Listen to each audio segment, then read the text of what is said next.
என் பேர் ஆறுமுகம். நான் வந்து இங்கே உதகையை சார்ந்த மசனகுடி பகுதியிலேருந்து பேசுகிறேன்.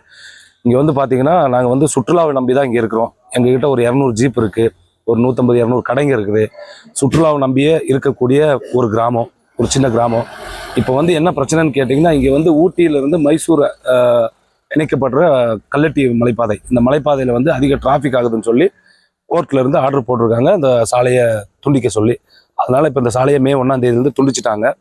இதனால எங்களுக்கு வந்து ரொம்ப பாதிப்படைஞ்சிருக்கோம். நாங்கள் என்னன்னு கேட்டிங்கன்னா, நாங்கள் சுற்றுலாவையே நம்பி இருந்தோம். இப்போ வந்து இந்த வழியாக எந்த சுற்றுலா பயணிகளும் வராதனால எங்களுக்கு வேலை இல்லாமல் ரொம்ப திண்டாடிட்டு இருக்கிறோம்.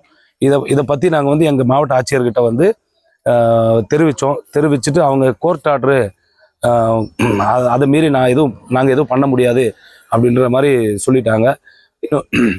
இன்னொன்று இங்கே இருக்கிற எல்லா ஊர் மக்கள்னா முக்கால்வாசி பேர் சுற்றுலாவையே நம்பி இருக்கிறாங்க. இப்போ இந்த வாகனங்கள் வராததுனால எல்லாருமே அப்படி முடங்கி போய் கிடக்குறோம். இதுக்கப்புறம் என்ன பண்ணணும்னு எங்களுக்கு தெரியல. என்ன பண்ணணும்னு நினைக்கிறீங்க? அதாவது எப்பயும் வர மாதிரி சுற்றுலா வாகனங்களை விடலாம். இப்போ முன்னாடி வந்து பார்த்தீங்கன்னா 2 பக்கமும் வண்டி போயிட்டு இருந்தது, வந்துட்டு இருந்தது. அப்புறம் ஒரு ஆக்சிடென்ட் ரொம்ப ஹெவியாக ஆகுறதுனால மேலே போகிறதுக்கு மட்டும் அலோவ் பண்ணிட்டு இருந்தாங்க. திரும்பவும் அந்த மேலே போகிறதுக்கு மட்டும் இவங்க அலோவ் பண்ணாங்கன்னா போதும், இந்த சுற்றுலா வந்து கரெக்டாக நடக்கும், எங்களுக்கும் எந்த பாதிப்பும் இருக்காது. செய்திகளை உடனுக்குடன் தெரிந்து கொள்ள நமது அம்மா இணையதள தொலைக்காட்சியை சப்ஸ்கிரைப் செய்து அருகில் உள்ள பெல் ஐக்கான்